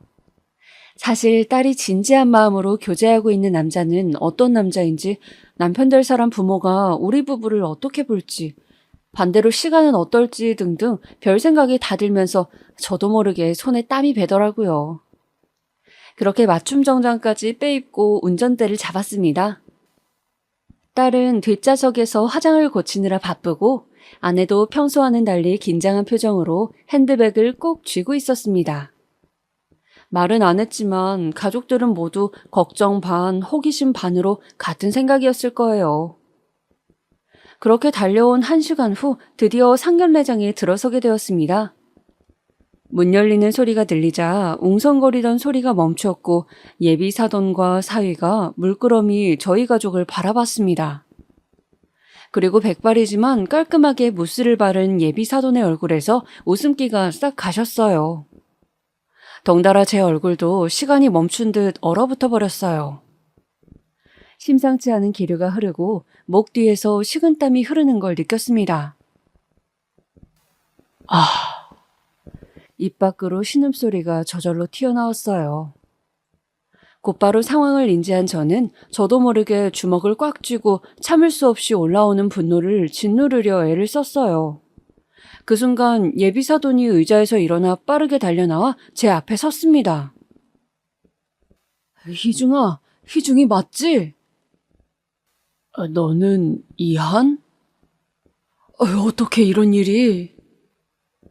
도대체 무슨 일이냐며, 이게 어떻게 된 일이냐며 모두가 물었지만 우리는 아무 대답도 할 수 없었습니다. 서로를 바라볼 뿐이었죠. 그러더니 그놈이 그대로 무릎을 꿇고 가지런히 모은 두 손을 허벅지에 올리고는 눈물을 흘리기 시작했어요. 아버지 왜 그러세요? 자기 품보다 조금 더 큰 정장을 어색하게 차려입은 예비 사위가 뛰어나와 제 아버지를 일으켜 세우려 했어요.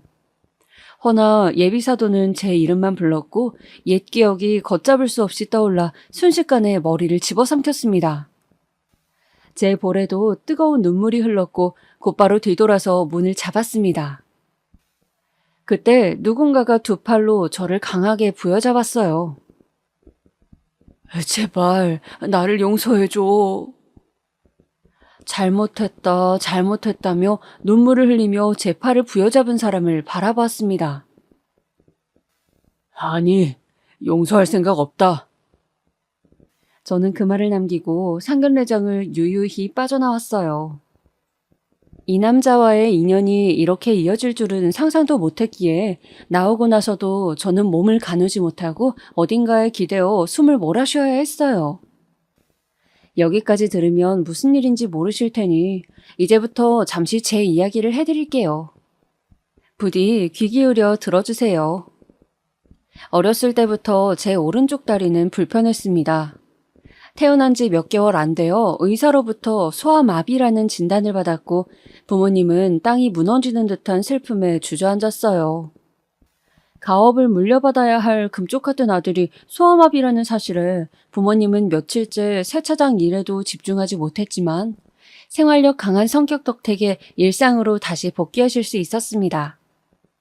원래 함께 출근하시던 부모님은 타고난 신체적 장애로 차별을 받는 것을 원치 않았기에 극진한 정성으로 교대로 근무하며 저를 보살피셨어요. 그럼에도 제가 걱정되셨는지 부모님께서는 항상 제게 물으시곤 했죠. 희중아, 다리 아프진 않니? 엄마가 좀 주물러 줄까? 괜찮아요, 엄마. 얼른 일 나가세요. 다리를 절뚝거리며 때때로 경련이 올 때도 있었고 참을 수 없는 고통에 무릎을 부여잡을 때도 있었지만 부모님을 걱정시키고 싶지 않아 늘 잘 둘러대곤 했어요.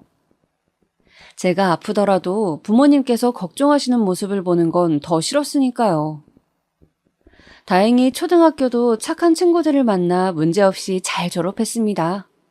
문제가 아예 없었다면 거짓말이었지만 다리가 불편해도 학교 생활을 나름대로 잘 해나가고 있었어요. 하지만 중학교에 입학하고 나서부턴 모든 게 달라지더라고요. 저는 이 학창시절 때의 기억으로 평생을 마음에 큰 상처를 지고 살게 됐고 세상에서 가장 끔찍한 악연을 만들게 됐습니다. 입학식 날은 부모님이 세차장 일로 나오지 못했습니다. 아쉬웠지만 어쩔 수 없다고 생각했기에 언제 끝날지를 기다리며 주위를 둘러볼 뿐이었어요. 꽃다발을 들고 와 자식들과 함께 교사에게 인사를 건네는 부모님들이 가득 찬 교실 안은 언제나 그렇듯 어수선했어요. 문득 시선이 느껴졌고 자연스럽게 눈길을 돌리자 노란 머리로 염색한 남자아이 한 명이 희죽거리며 저를 바라보고 있었습니다. 그때까진 아무 생각 없었지만 왠지 그 노란머리 남자아이의 시선이 어딘지 모르게 불쾌하고 쎄해서 몸이 저절로 떨려왔어요.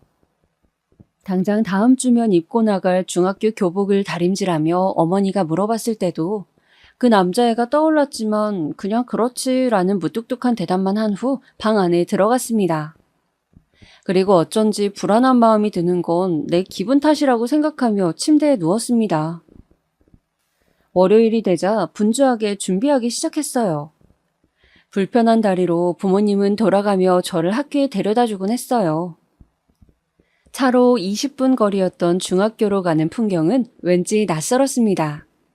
설레는 마음 반, 낯선 마음 반으로 차에서 내렸고 과일통을 챙기라는 부모님 외침을 뒤로 하고 학교 안으로 들어갔어요.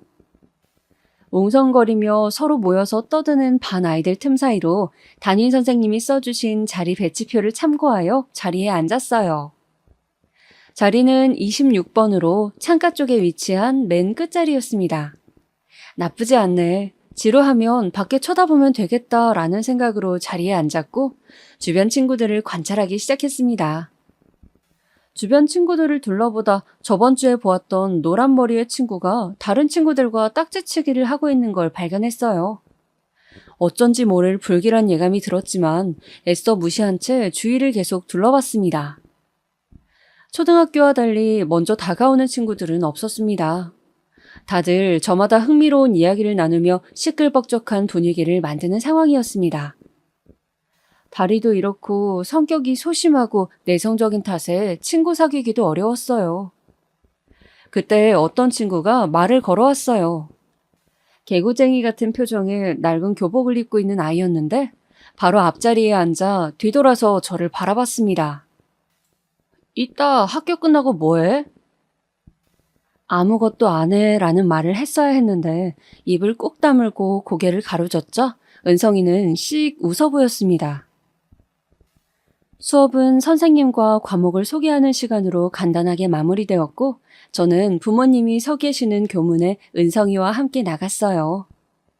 등교 첫날 아들이 데려온 친구가 마음에 들었는지 부모님은 흔쾌하게 PC방에 가서 게임하는 걸 허락해 주셨고 곧바로 근처에 있는 PC방으로 들어갔어요. 그리고 거기서 노란머리 아이를 다시 만나게 됐어요. 쉬는 시간에 마신 음료수 때문이었을까요? PC방에 들어가자마자 화장실에 가고 싶었습니다. 그런데 급한 볼일을 보고 나오는 순간 들어오는 사람과 어깨가 세게 부딪혔어요. 저번 주에 본 절름발이네. 고개를 들자 노란 머리에 익숙한 얼굴이 씩 웃으며 바라보고 있었죠. 학교에 끝나고 바로 온 모양인지 똑같은 교복 차림이었고 시선은 자연스레 명찰을 향해 갔습니다.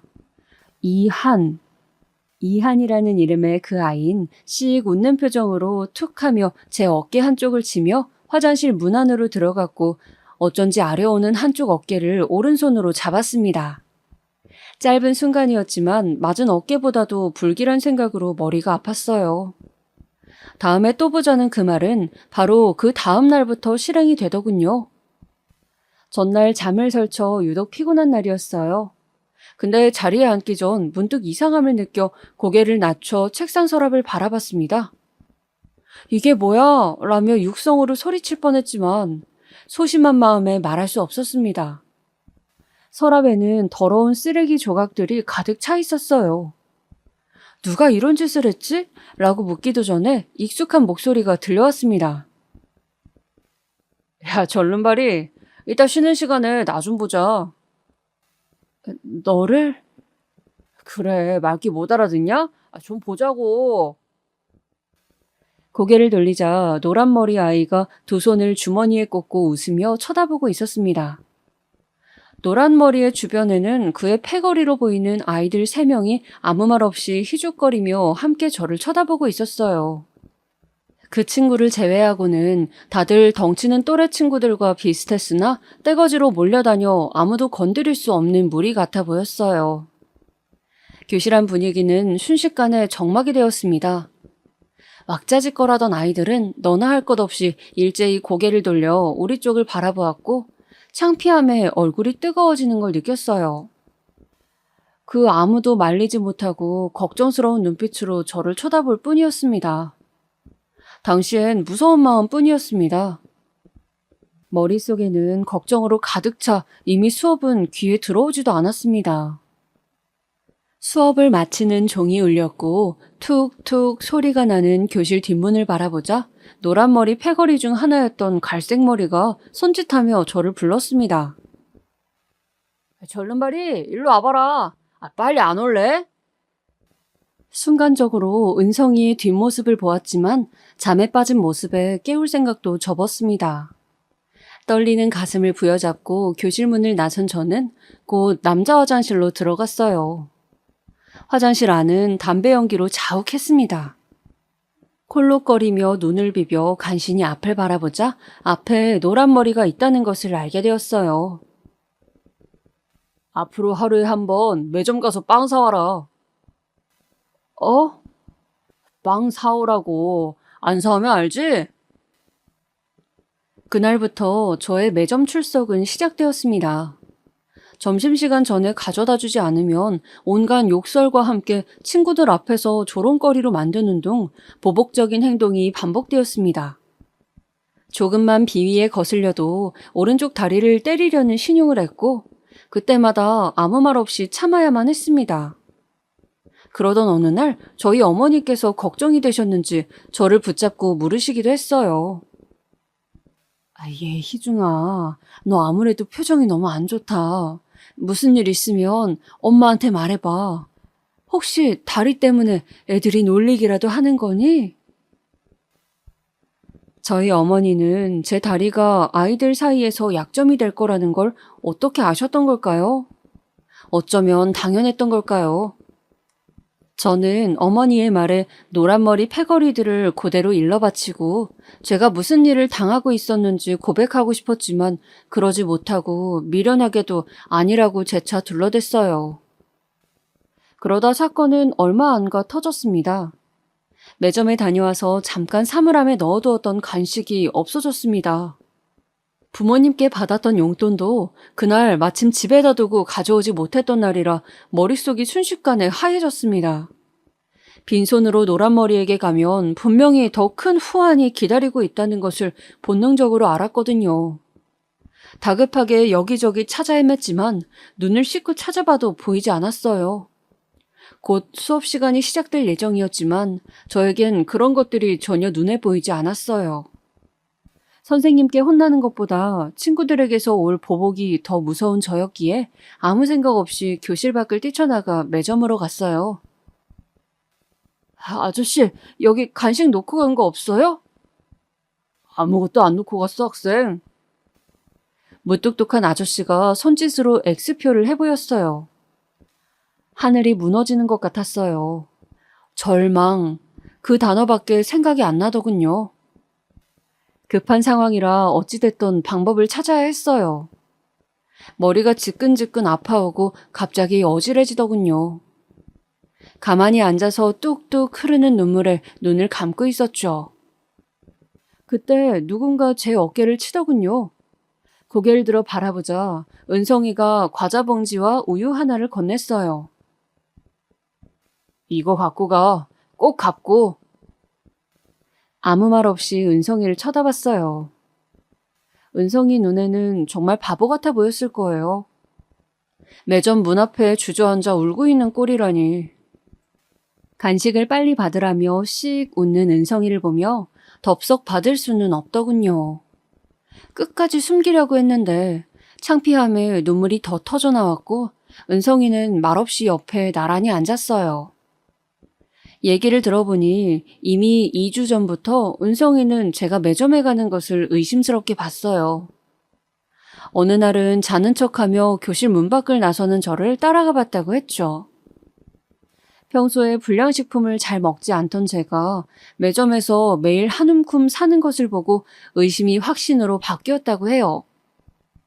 하지만 저에게 티를 내면 제가 너무 창피해할 것 같아서 말을 못했다고 쭈뼛거리며 말하더군요. 네가 자존심 상해할까 봐. 아무튼 이거 가져가. 걔네가 또 너한테 무슨 짓 하면 어떡해. 고마워. 그 순간 고맙다고 말하는데 왜 그렇게까지 눈물이 나던지. 자기가 대놓고 싸워주진 못해도 도와줄 순 있다고 창피해하지 말라며 어깨를 토닥이는 은성이가 너무 듬직했어요. 이 사실을 알면 자기도 피해를 받을까봐 도망쳤을 텐데 말이죠. 그날 이후 은성이와 저는 더 돈독해졌습니다. 가끔씩 은성이는 제가 등교할 때마다 미리 간식들을 사서 책상 위에 올려놔 주었고, 남자 화장실에서 제가 오래 나오지 않을 때면 선생님 오셨다고 화장실이 울릴 만큼 큰 소리로 외쳐주었죠. 덕분에 노란머리 무리의 괴롭힘도 조금은 약해질 수 있었어요. 가끔씩 짓궂은 장난을 칠 땐 빼고요. 그렇게 1년이라는 시간이 훌쩍 지났어요. 노란머리 무리들의 괴롭힘도 여전했고요.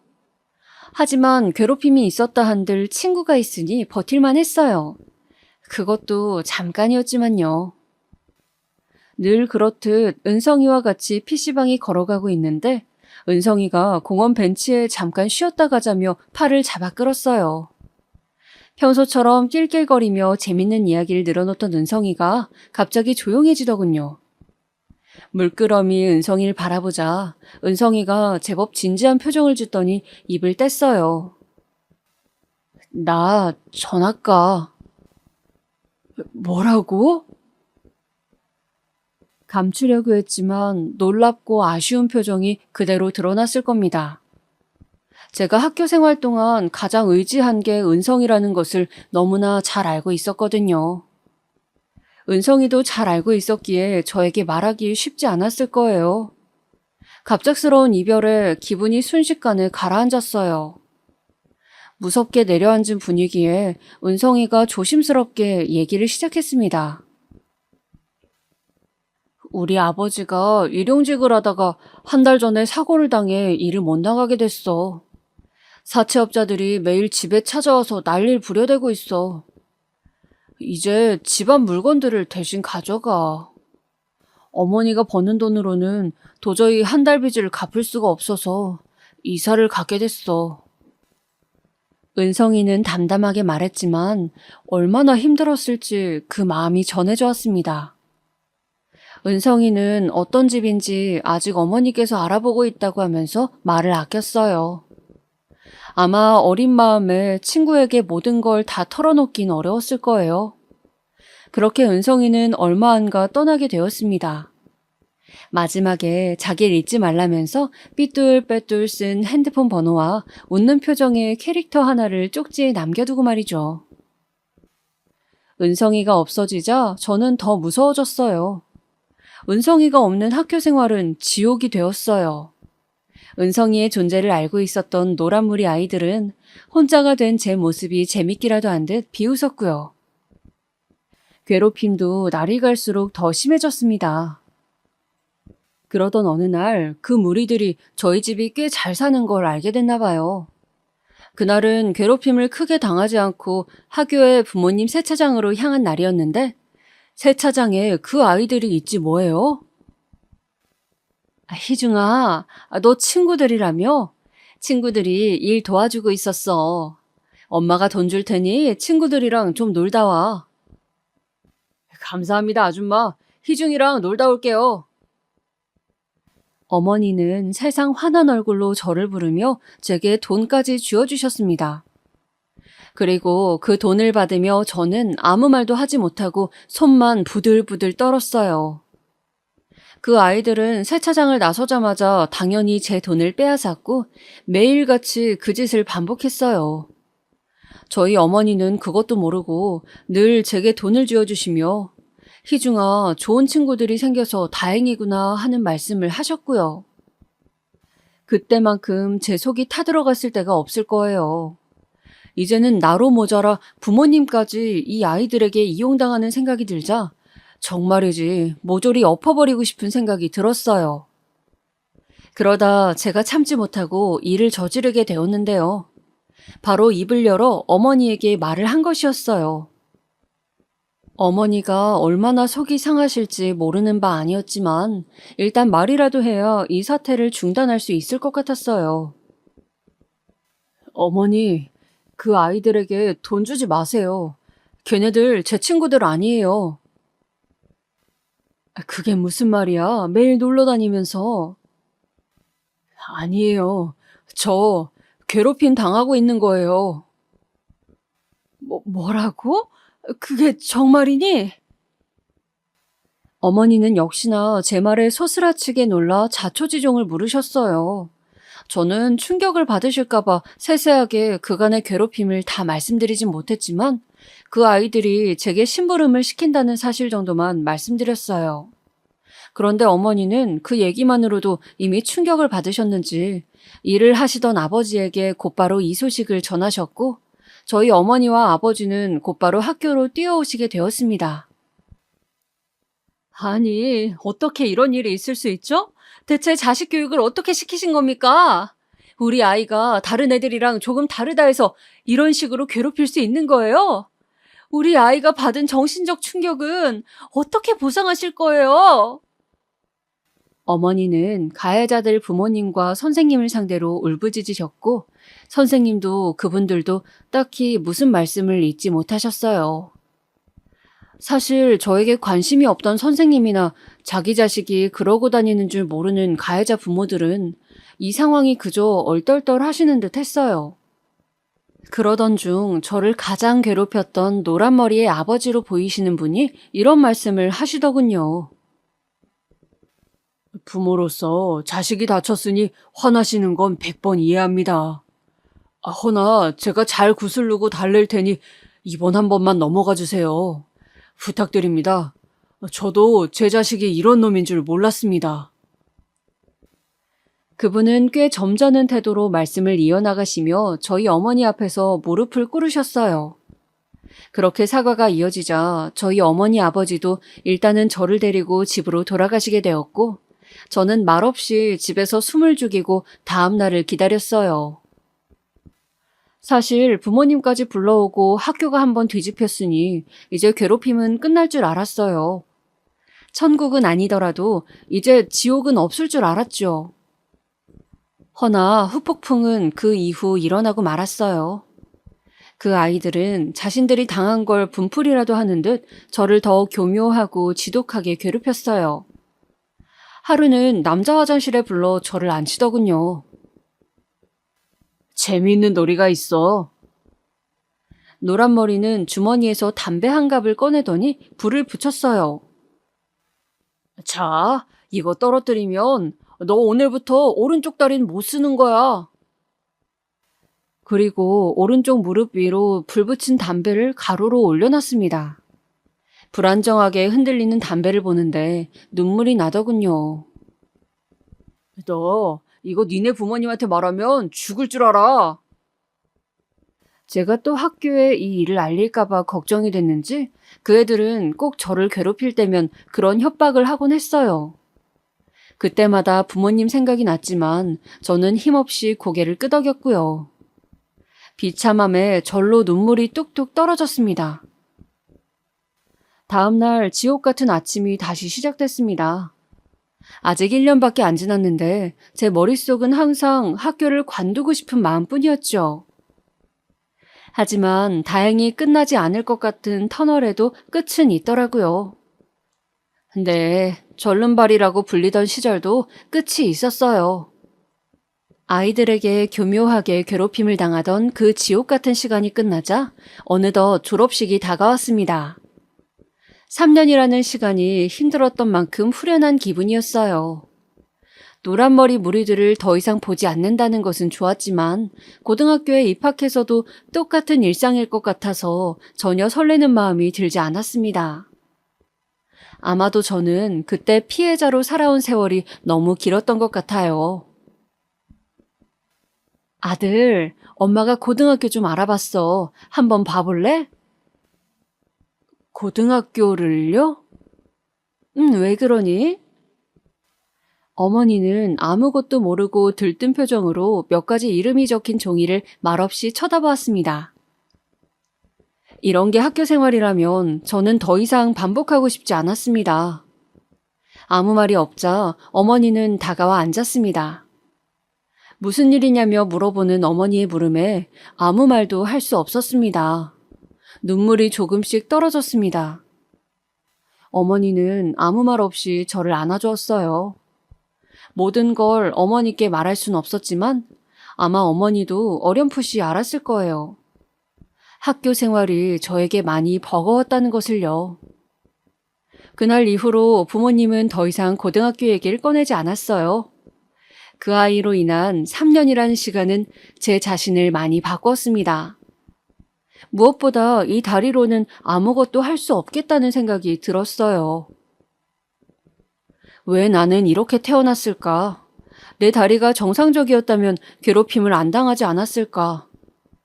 계속해서 제 다리를 원망하는 생각만 하게 되었고 제 운명만을 탓하게 되었어요. 그러다 보니 사람이 피폐해지더라고요. 저는 졸업식이 끝나고 한 달 동안은 집에만 틀어박혀 있었습니다. 은성이에게 전화가 오기 전까지는요. 희중아, 잘 지내고 있어?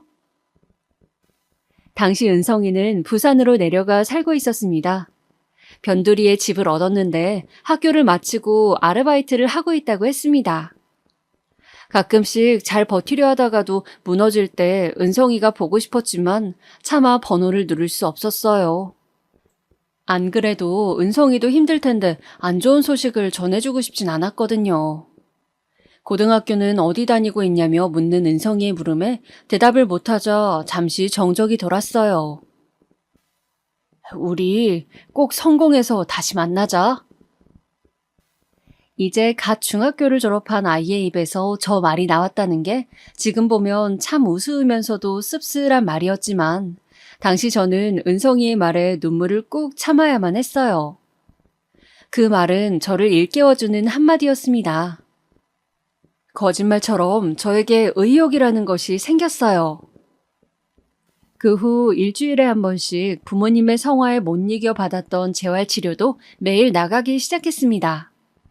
기분 탓인지 다리가 조금씩 나아졌달까요? 아침에 일어나면 늘 육교를 지나 동네 한 바퀴를 뛰었습니다. 상쾌한 공기를 맡으며 지나치는 사람들을 보니 마음이 한결 가벼워졌습니다. 재활치료를 다녀오고 나서는 독서실에 항상 들렀습니다. 그렇게 꼬박 같은 일상으로 2년, 3년이 지나 저는 꿈같은 검정고시에 합격을 하게 되었고 여느 학생들처럼 희망으로 가득 찬 20살을 맞이할 수 있었습니다. 인생에서 이를 악물고 노력해서 성과를 내본 경험이 처음이라 저에겐 그 무엇보다 값진 선물이었습니다. 어머니 아버지는 학교에 다니지 않고 검정고시 보는 아들이 답답할 만도 한데 어떤 비난도 없이 그저 자식이 가는 길을 지켜보시고 묵묵히 응원만 해주셨어요. 검정고시에 합격한 날도 그랬죠. 저를 얼싸안고 우는 어머니를 보자 저도 모르게 한 줄기 눈물이 새어나왔어요. 검정고시에 합격한 후엔 부모님이 운영하시는 세차장에서도 이제 조금씩 일을 배우기 시작했습니다. 치료도 많이 진전되어 오른쪽 다리도 더 이상 절름거리지 않게 되었고 가끔 경미한 경련이 있었지만 일상생활을 할 때 전혀 불편하지 않았습니다. 부모님은 밤낮 가리지 않고 일을 배우는 제 모습을 보며 대견해 하시곤 했습니다. 어렸을 때는 늘 방에만 틀어박혀 있었던 아들이었는데 벌써 이렇게 커서 가업을 물려받으려 한다니 직접적으로는 말하지 않으셨어도 마음으로 느껴졌어요.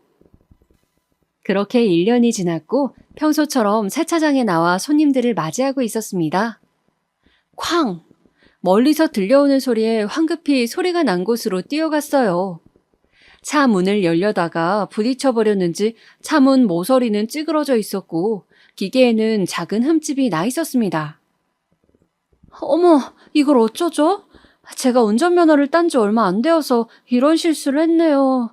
죄송해요. 어떻게 보상해드려야 할까요? 아니에요. 괜찮습니다. 정말 괜찮아요. 20대 후반으로 보이는 여자가 차 문틈으로 겨우 나와 발을 동동 굴렀습니다. 하지만 흠집이 눈에 안 띄는 수준이었고 괜찮다며 웃어 보였어요. 그때가 아내와의 첫 만남이었습니다. 그날 이후로 그녀는 매일같이 세차장에 방문했죠. 말로는 차가 매일 더러워진다며 어쩔 수 없었다고 하지만 그녀의 방문이 나쁘지만은 않았어요. 어느 날은 그녀가 조심스럽게 커피 한 잔을 건넸습니다. 앞으로 잘 알고 지내자는 그녀의 말에서 우리의 데이트 아닌 데이트가 시작되었고 세차장보다 밖에서 만나는 시간이 많아졌습니다. 그렇게 저희 사이에서 자연스럽게 연애가 시작되었고 3년이 흐르던 즈음 곧 30을 바라보는 그녀의 나이에 결혼 얘기가 나오기 시작했습니다. 우리 이제 슬슬 부모님께 인사도 드리고 결혼도 생각해보는 거 어때? 결혼에 대해 깊게 생각해보진 않았지만 사랑하는 사람이 있다면 굳이 미룰 필요도 없다고 생각했기에 부모님을 소개시켜줘야겠다는 생각이 들었어요. 하지만 생각지도 못한 장애물이 있었어요. 부모님은 이 결혼을 탐탁지 않아 했습니다. 그녀의 나이가 가장 큰 문제였습니다. 전 이제 막 20대 중반에 진입한 시점이었지만 그녀는 30이 되는 나이였기에 예전부터 장가는 연하와 가야 된다는 보수적인 생각을 가진 부모님으로서는 받아들이기가 힘든 문제였습니다. 희중아, 엄마 아빠가 다른 거 바라는 게 아니야. 우린 그저 너랑 비슷한 나이대의 여자가 좋다. 솔직히 한두 살도 아니고 나이 차이 많은 며느리는 싫어. 그리고 그 아이는 직장 생활을 하지 않니? 우린 가업을 이어가야 하는데 그 애가 세차장 일에 잘 적응할 수 있겠어? 딱 봐도 험한 일은 못하게 생겼던데 엄마는 모르겠구나. 이 결혼은 허락할 수 없다. 부모님의 모습을 보고 그녀 역시 자신감을 잃어갔습니다. 결혼은 현실이라는 생각에 잠시 생각해보자는 시간을 갖자던 그녀를 간신히 붙잡았습니다. 3달 동안 꼬박 부모님을 설득했습니다. 그녀 말고는 다른 여자를 만날 생각도 없었고 저에겐 그녀 없는 결혼 생활을 꿈도 꿀 수 없었으니까요. 엄마 부탁드려요. 제 인생에서 제가 이렇게 부탁드리는 거 처음이잖아요. 한 번만 제 선택 믿어주세요. 아휴, 얘가 정말 꼭 그래야겠니?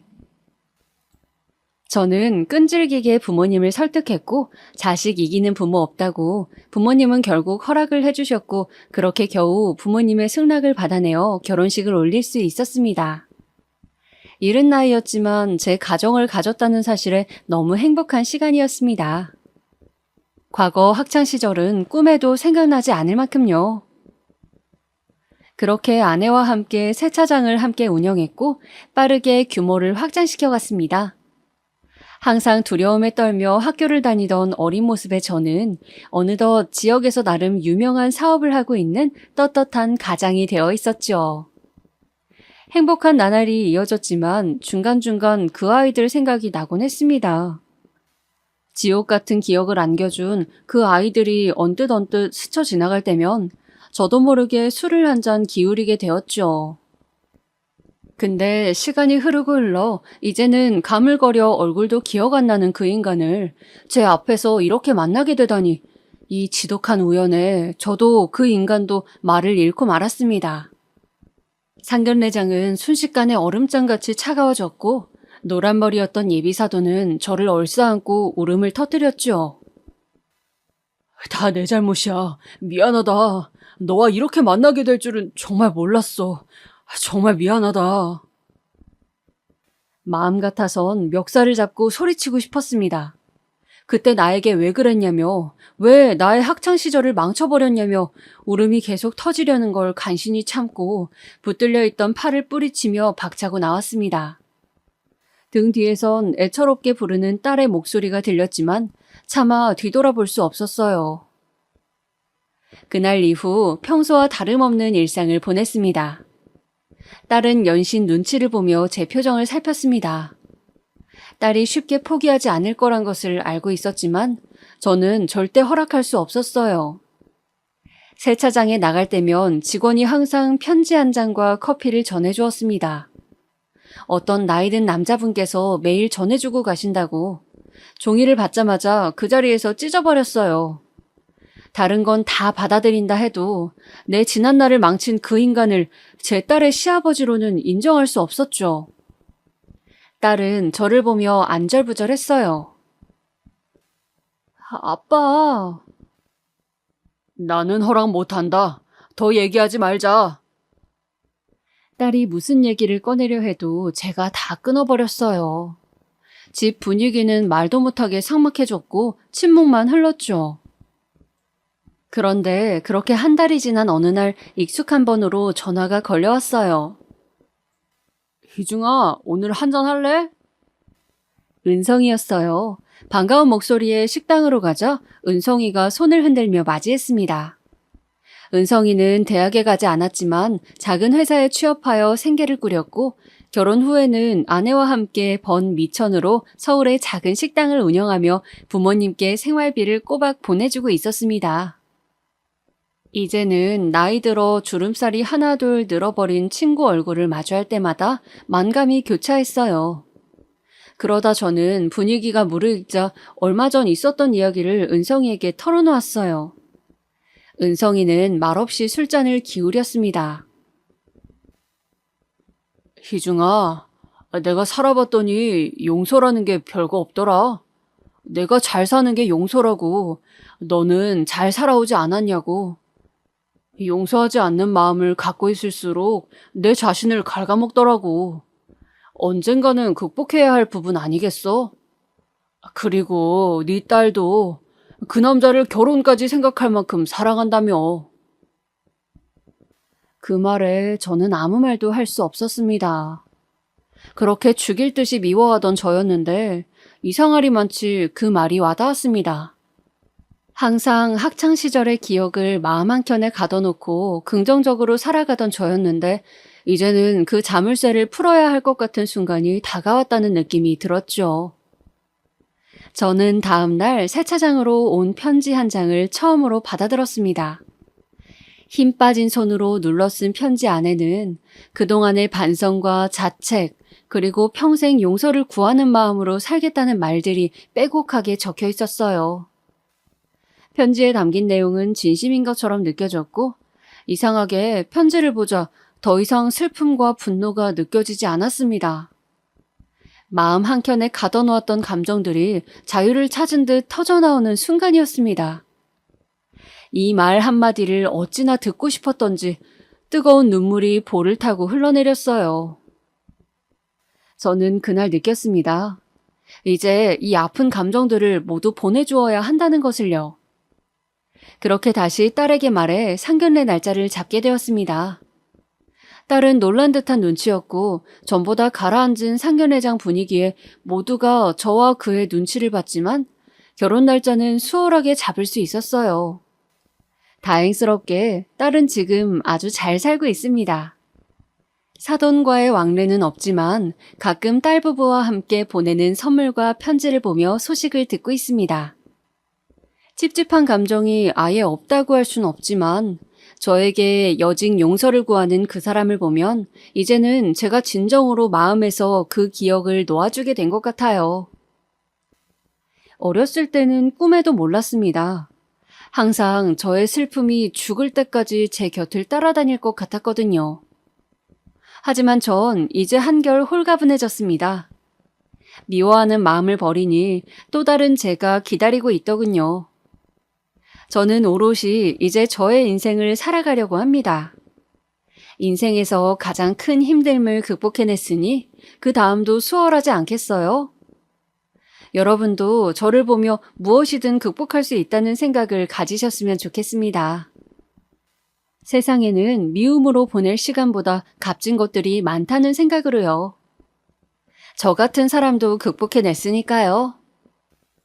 모두 아픔 없이 긍정적인 마음으로 펼쳐진 시간들을 누렸으면 좋겠다는 마음으로 이만 마치도록 하겠습니다. 들어주셔서 감사합니다.